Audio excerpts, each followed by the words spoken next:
Well, gang, you might want to clench your butt cheeks for this one because tonight is the night. Indeed, we are talking about mother of all conspiracies. Apparently, some say mother of even the mankind out there. The Anunnakis, ladies and gentlemen. Yay! Clench your butt cheeks for this one because you're gonna get some tonight. If you're new, do not subscribe, do not like the video. I post random stuff unless you're cool with it. First of all, I want to show you this and then just wait for it. Relax, you're gonna get some. Roll it. Sitchin, he's like the Sumerian text in his interpretation. Zechariah Sitchin, he's like the Sumerian text in his interpretation, described a planet that came in an elliptical orbit every 3,600 years close to Earth. Nibiru, and right? This planet was called Nibiru.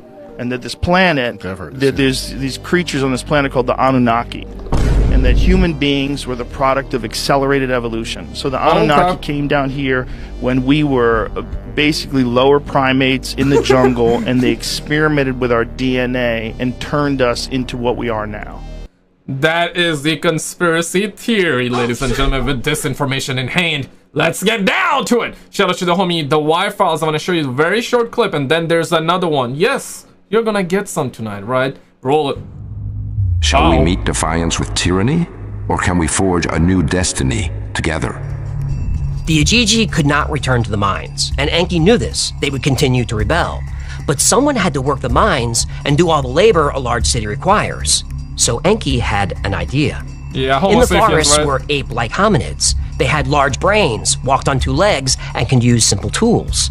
They weren't intelligent enough to do the work the Anunnaki needed, but maybe they could become intelligent with just a little genetic engineering. And that's where the Anunnakis were like, okay, let's mess with the Homo sapiens, or let's mess with the monkeys and make them the Homo sapiens. Wait, what? Say psych right now. How many of you believe into this story? 1 if yes, 2 if not, 3 if you're like, hey man, I'm open to it. If I get it, I'll receive it, pause. But if I don't get it, I'm not gonna receive it. Simple as that. I wanna know where you guys are at with it, but roll it. Here it comes. There were groups of hominids living in the forest around the Anunnaki cities. These were our ancestors. They were either Homo heidelbergensis or Homo erectus. Wait, what? Stop it. The Anunnaki took one of the hominid males and attempted to cross his genetics with the... To be fair though, there are people living among us that have nostrils that wide. They have, like, those nostrils can definitely smell particles from a mile radius, right? Yeah. And even they had that. So the fact that some humans possess this ability of smelling particles from a mile away, maybe the story is actually true, guys. I don't know, man. The Anunnaki. Yeah, Anunnaki. Enki wanted to create a creature that would be intelligent like the Ajiji, but not too intelligent. They would be strong, but much smaller than the Ajiji. They would be engineered to be submissive and much easier to control. The first experiments were done in a lab, and the results were horrific. Of course. Instead of creating a perfect being, the genetic experiments created monsters. Gorgons, Cyclops, Banshees, and two-headed giants. Oh, damn. These monsters still live on in ancient stories. The Anunnaki changed their approach. They genetically spliced their DNA with that of a hominid female. Then, rather than grow the embryo in a lab, they implanted it in the female. Oh, it worked. crap! Yo! Less than a year later, a child was born, a boy. He looked more like the Anunnaki than the ape-like creatures roaming the forest. They named the child Adamu. Adamu, like Adam, from Adam and Eve? Yep. Adamu means first man. In Hebrew, the word also means from the ground or earth. In Genesis, God made Adam in his own image from the dust on the ground. In ancient Sumerian, Akkadian, and Babylonian texts, the creation of man is described the same way. Man is created in the image of the god or gods by mixing the blood of a god with the clay of the earth. Nah, man. Ancient Egyptians had a story of man being created by mixing a tear of a god with the clay of the earth. Blood, or even a tear, would contain DNA. And clay in ancient writings doesn't mean actual clay, it refers to all life on Earth. Every culture and religion has some variation of this story. Not a coincidence. Probably not. And there is that gap in history where hominids go from very simple primates to a very intelligent, advanced race. We're far more intelligent than any of the species before us. You'd think there'd be a slow but steady evolution of intelligence, but we don't see it. It's as if humans suddenly appeared. Dr. Ellis Silver wrote a humans are not from Earth. I mean, there have been conspiracy theories that do suggest that we actually came from a different planet. Like, some do believe that, you know, Mars had life millions of years ago. And some, before the nuclear war, yeah, that's also another conspiracy theory, that due to a nuclear war, you know, a nuclear war took place in Mars. That's why Mars is the way it is right now. That's why it's considered the red planet. That's, you know what I'm saying? But there are conspiracy theories that do suggest that there are some living life, some life is living underground. And conspiracy theories also suggested that people that were living on that planet, some of them actually, you know, escaped from that planet and came to planet Earth. And basically, we're not from here and we're them, or yeah, essentially we're the aliens. I mean, technically, Homo sapiens, like we Homo sapiens, would be aliens to aliens if they would exist, right? I mean, I'm a believer, of course, but I'm just talking as in, like, objectively here. Or I mean, like, damn, bro, like, bruh, like, what's real, what's not, man? Come on, man, tell us the truth. We demand answers. We demand answers. Tell us the truth. Cut the taxes and tell us the truth, man. A book about this jump in evolution in his book, Humans Are Not From Earth. His theory says that humans were brought here by aliens. Now, whether brought here or created here, the theory says humans were genetically engineered using alien DNA. There's that. Dr. Silver claims that humans are not well suited to Earth's environment, while every other animal is. Why did we lose our fur? Human skin is very sensitive to sunlight and UV radiation. If we spend too much time in the sun, it leads to serious diseases, especially skin cancer. No other animals get sunburned. Mammals have fur or thick skin. Fish scales, even birds' feathers, all offer protection from the sun. Yeah, right, like, these suckers don't even wear clothes. Like, birds can fly even when it's super cold, or, I mean, like, animals can stay out, but we apparently, we need, like, jackets and all that. I mean, that's just, like, a lower level example here, but you know what I mean, right? Like, okay, that's the point he's trying to make. I mean, it's valid, it's a valid point, but maybe God was like, hey, man, okay, these suckers are, I made them intelligent, so they definitely will, you know, they will find a way out, okay? They will find a way out. They will find their jackets, okay, when it's cold, and they will stay away from the fire and all that, man. Yeah, so perhaps, maybe that's the reason. Maybe that's the reason, or maybe the reason is darker than we can imagine. Maybe this is why they don't want to tell us the truth. But personally, I don't believe that we were made by the Anunnakis, though. That's just my opinion. Opinion, not facts, okay? That's just my opinion on it. But it is fascinating, though. What if it's true, right? It's fascinating. I mean, I love this topic a lot. But where are you guys with this story? Like, do you believe it? Do you not believe it? Like, it would be interesting to get into that too. Okay, roll it. Sure, pigs, elephants, and even reptiles can get burned, but they protect themselves by rolling around in mud or changing their skin. Now we have sunblock, but what did humans do to protect their skin 100,000 years ago? Also, humans are more susceptible to illness, disease, and birth disorders than other animals. I have 2 cats. I've had cats for years. I can't remember them ever getting sick. Buddy eventually got sick, but then he died. For 14 years, he never had so much as a cold. Now, I know cats, dogs, and animals do get sick, but not at the rate humans do. Dr. Silver mentions that humans tend to crave food that's bad for us. Salt, sugar, fat, carbs. We're surrounded by vegetables, nuts, and fruit, but most people would rather have a cheeseburger, fries, and a milkshake. There goes. I know I would. Back pain is another reason Dr. Silver thinks humans are not from Earth. He claims we're not designed for Earth's gravity. Why you had to call me out like that, man? Damn, man, I was like relaxing and he all of a sudden called me out on that one. And now I have to like straighten my back up. If you're straightening your back up while watching this video, then yeah, definitely do it, and definitely drop a like on this one if you're doing it. It's too heavy. He believes we evolved on a planet with lower gravity. Like Nibiru. Right. The Anunnaki were very human-like, but they were about twice our height, 12 to 15 feet tall. This would indicate they evolved on a planet with lower gravity than Earth. He presents a very compelling case backed up by science. I link to his book below. It's believed that Homo sapiens first emerged about 300,000 years ago. This is exactly the time of the Ajiji Rebellion. So back to the first man, Adamu. The Anunnaki also created a female, Hiva, so they could— When I get that feeling, I want sexual healing. Can a brother get some like alien baddies up in here, bro? Like, we need to get some alien bitches out here. I'm joking, man. But yeah, man, I definitely wanna like see like how an alien baddie would look like, because it's very tough finding a real one here on planet Earth. It's getting hard out here, okay? Like, imagine like an alien baddie, like, don't complain at all, you know? They are straight up, they're like cold hard facts, you know? They're straight with their intention, you know what I'm saying? Because Homo sapien females, they're complicated though. They're complicated, man. They're complicated, bruh. Alright, let's roll it. Sexual healing. It's good for me. Continue. The Anunnaki needed humans to procreate on their own, and they did, often. The Anunnaki guided this new race for a few hundred years. The population grew to thousands. The Anunnaki taught the new humans all the skills they needed to maintain the city, build homes, plant and harvest crops. But most importantly, the Anunnaki gave humans the skills to mine gold. Yeah, Anunnaki. The Anunnaki were so pleased with their creation that they allowed humans to visit their sacred garden, Eden. No. So, Adamo and Hiva in the Garden of Eden, eh? According to ancient Sumerian writing, yes. Sounds familiar. Yep. There is a lot of the Anunnaki story in every major religion in the world. Damn. But now we run into a problem. Oh, damn. Wait, what? Wait, what? Nah, sis, like... Humans didn't look like apes at all. They looked pretty much like Anunnaki, just smaller. And human women were beautiful. Uh-oh. That always means trouble.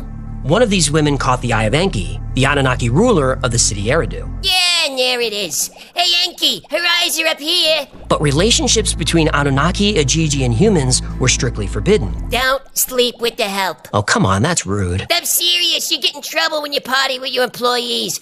Just ask Arnold, Ben Affleck. So Enki broke the law and had a relationship with a human woman. There goes. Brother, we must stay focused, brothers. We must stay focused, man. Damn, man. That's like biggest. I mean, they say that men's biggest weakness is women. Then it's money, and then the kids, you know, like these top three. You control it, you control everything, okay? Simple as that. Don DeMarco real quick on that one. You know, like, that's men's biggest weakness, though, you know? Any lady watching this, like, what's ladies' biggest weakness, though? Like, maybe finding a good man, I guess that's what it would be. I don't know, man. In this relationship, a child was born. A boy named Adapa.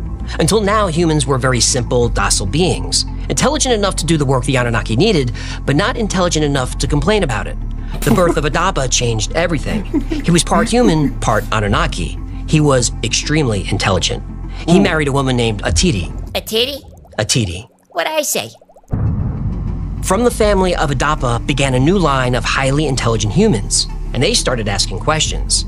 Okay, so they started asking questions, and now this is where we are at, and we're all like, hey, we demand answers! We demand answers! Yeah, we gotta keep the bloodline flowing, brothers. We gotta keep the bloodline going here. I want to show you guys this clip here, okay? The Anunnaki gods, the astronaut gods of the Sumerians, and this is a Sumerian mythology. Shout out to See You in History. Roll it. Civilizations is full of great events. The history of the first civilizations is full of great events and mysteries that arouse the curiosity of many. Many wonder how it was possible for human beings to evolve so rapidly compared to other species that had already existed on our planet. Ancient peoples, through their religions, have tried to offer answers about the creation of the world and the odd creative capacity of humanity. Perhaps the answer to this dilemma can be found in the text written by what was the first organized civilization in history, the Sumerians. Okay. The Sumerian civilization emerged in Mesopotamia around 4500 BC. Oh, damn. Over time, it was responsible for building large cities and creating the first system of writing, known as cuneiform writing, on clay tablets. During archaeological excavations in 1849 in Iraq, 14 clay tablets with Sumerian writings were found. The translation of the text revealed one of the most fantastic stories of all time, the story of the Anunnaki gods. It is truly fascinating how, like, the entire, you know, mankind started, and like how far we've come as a species.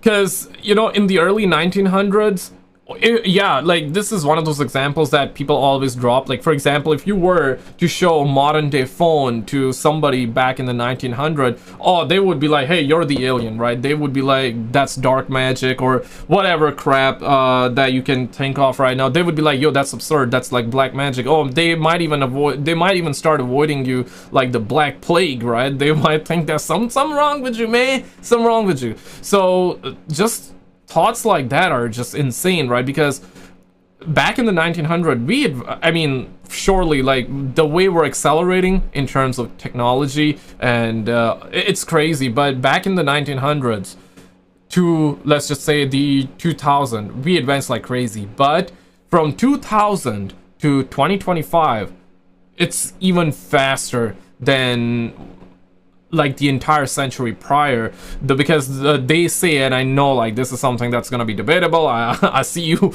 right now, but they say our phones are way more significant than the technology that they used back in the 1969 to put the first man on the moon. And I know it's debatable, some would believe it, some not, and there are conspiracies to that too, so that's this video is not about that. But yeah, so from 2000 to 2025, like that's the current year, I wonder, right, like where the human species, the civilization would be in 100 years from now.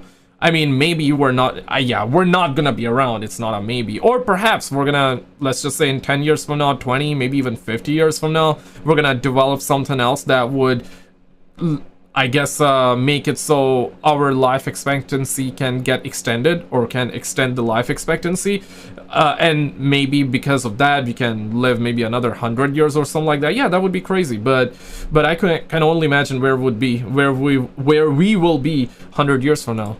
According to the Sumerian manuscripts, there is a planet at the ends of the solar system called Nibiru. Every 3,600 years, it enters an orbit close to the planet Earth. Nibiru was the home planet of the Anunnaki, who were experiencing difficulties because the climate and atmosphere of the planet were changing rapidly, making it difficult to produce food and therefore to survive. It was necessary to use advanced methods of technology, alchemy, and magic to reverse this situation. To do so, a large amount of gold was needed, since this metal has purifying properties capable of resisting even cosmic radiation. Can a brother get like 2 tons of gold right now? However, gold was a rare resource in Nibiru, and without other alternatives, the Anunnaki used their advanced technology and sent ships into space in search of the precious golden metal. After a long and tiring search, they arrived on planet Earth about 445,000 years ago, where they were the first astronauts to cross space and colonize another planet. The planet they were the astronauts too, right? They were the astronauts here. But okay, so they wanted the gold. I mean, damn, man, money. Why y'all need money? Of course, they were probably not doing that for the money.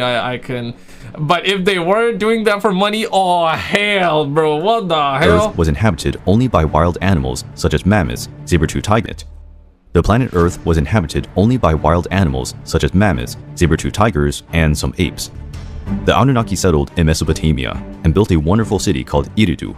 In this city, there was a splendorous garden full of fruit trees and animals. The garden created by the Anunnaki was named Eden, and the first favorite place of the astronaut gods. Shortly after, gold extraction began in underground mines. To do the heavy tasks, they brought with them slaves from another alien race, the Igigi. After years of forced labor and humiliation, the Igigi rebelled against the Anunnaki, giving rise to the first war on Earth. The Igigi were defeated and decimated. The Anunnaki needed new workers. The solution was to create a new race of intelligent beings, able to work, but more harmless than the Igigi. That thought is insane, right? I mean, if this conspiracy's theory is real, that means that, okay, they created us because they needed slaves. And essentially that's who we are. Harmless, okay? Harmless, that ended up making nuclear technology. Yeah, so I don't think we're that harmless, but I imagine if this is, let's just say, hypothetically speaking, right? If all of this is true, I wonder what they think about humans now that we have created the nuclear technology. Do they look at us like, hey, we're just bunch of nerds, just bunch of slaves, or harmless slaves? Do they look at us? Do they look at us like as harmless species? I don't think so. I don't think so, man. Talk again. Talk now, motherfucker. Talk now, or I'ma nuke your ass. Okay, that's who we are right now. Okay, we strong. We strong. Wait, what? Say like. The Anunnaki combined their genes with the ancestors of human beings, creating a hybrid and submissive race at their command. This genetic fusion did not go very well at first. Strange beings came to life, like the Nephilim giants, which, although extraordinarily strong, were devoid of intelligence and self-control. The first man to emerge from this successful genetic combination was named Adamu. Compared to human beings, the Anunnaki were incredibly tall and strong, and their weapons would be more than enough to control another possible rebellion. Over time, humans developed the ability to speak and learn from the Anunnaki to take care of— Oh, thank God. Thank God. Otherwise, how we would be talking, right? But here's the thing, though. The giants, that's like another conspiracy, right? Yeah, bro. It's insane, bro. But we have discovered footprints that look like humans, but that are way bigger than humans. And yeah, whenever you come across those, you automatically assume and start to call them the giants. Giants, I guess some would call them Nephilims. Maybe you can bring in the Bigfoot stuff too. Yeah, it could be Bigfoot, it could be that. But yeah, there's stuff on that too, which is also pretty fascinating. Of plantations and build houses made of clay and stone. The Anunnaki came to like human beings. They even allowed them to live in their city and attend the sacred garden, but gave explicit orders not to reproduce too much. Against the will of the gods, human beings began to procreate quickly, which caused overpopulation in the city. Many people were expelled from Eden and Eridu and condemned to live in exile in wildland. You give people that power, bro? Of course, man. We're gonna build up new China. New China, bro. New China, new India, bro. Like you gave us that super. I mean, these suckers gave us that superpower. Oh man, we about to bring up like 10 China. I'm talking about as in like the population count, right? It's in the billions. Yeah, bro. We're gonna. Yeah, man. Overpopulated. Oh my ass. After a few millennia, the planet Nibiru approached the Earth again. Nibiru's gravitational field was so strong that it adversely affected the Earth's natural conditions. There was an increase in the temperature of the planet, and the glaciers melted, rapidly raising the level of the oceans and causing constant rain. A great flood ravaged the Earth, and the city of Eridu was doomed to submerge. To save their creation, the Anunnaki created large boats that floated for days to normal water level. In this part, it is not clear whether the boats floated on the water or whether the boats were ships hovering in the sky. After their city was destroyed, the Anunnaki decided to return to Nibiru. But before they left, they gave human beings knowledge of architecture, mathematics, music. Is it me or this sucker look like Thanos? Because I've been thinking about this too, right? Yeah, this kind of reminds me of the Avengers Endgame as well. And of course, Avengers or MCU... I mean, they have taken like real life conspiracies. For example, the very first Thor movie, I remember when I first watched it, I was like, oh shit. Because every time Thor would come to planet Earth or leave planet Earth, he would leave a footprint behind. Footprint as in the crop circle. Oh shit! So yeah, so in Marvel there are a lot of use of the real world conspiracies as well. To Nibiru. But before they left, they gave human beings knowledge of architecture, mathematics, music, and writing. They also taught them how to establish a monarchy system, where some leaders kept their bloodline inherited for the Anunnaki pure, with the right to command others. They also ordered the construction of temples known as ziggurats, aligned with the constellations. These would one day guide the Anunnaki back to Earth. The Sumerian texts do not determine how many Anunnaki there are, but they quote some as the main ones. The most powerful deity in Sumerian mythology was An, or Anu, according to Akkadian calligraphy. Anu was the personification of heaven and possessed infinite wisdom. He was the oldest and most venerable of the gods, with sanctuaries in almost all Sumerian cities. The goddess Ki represented the earth and Anu's wife. The union between Anu and Ki gave birth to Anunnaki, a word that can be translated as children of heaven and earth. The first Anunnaki was Enlil, lord of the air, winds, storms, and responsible for keeping heaven and earth at a safe distance. Enki was the mighty god of the oceans and rivers, the patron of the city of Eridu. Later, his cult reached other peoples such as the Canaanites, Hittites, and Horites. The moon also had a ruler, Nana, worshipped as a god of wisdom and curiosity, responsible for teaching scientific and astronomical concepts to human beings. The god Utu was the personification of the sun and defender of justice, truth, and morality. Utu traveled through the heavens in his sacred carriage, emitting a brilliance capable of illuminating the world. The goddess Inanna was Utu's twin sister and goddess of fertility, war, and political power, also called the Heavenly Queen. She was one of the most cultured goddesses of Mesopotamia, adopted by Akkadians, Babylonians, and Assyrians under the name of Ishtar. We must stay focused, brothers. We must stay focused. The cult of the Anunnaki was shared by many Mesopotamian peoples, adding new stories and divinities with the advancement of time, but always maintaining a very detailed essence. The history of the Anunnaki, written by the Sumerians, is full of scientific and astronomical references, very advanced for the time in which they were written. For sure. The knowledge is still one of the greatest mysteries of humanity. Yeah, I mean, it's a fascinating topic, and I'm certain that we'll have part 2 of this too. But did you see this video that was recently released? If not, guys, check it out. Apparently, the government is now talking about the alien entities as well. Click on this video on the screen, and I'll see you right there.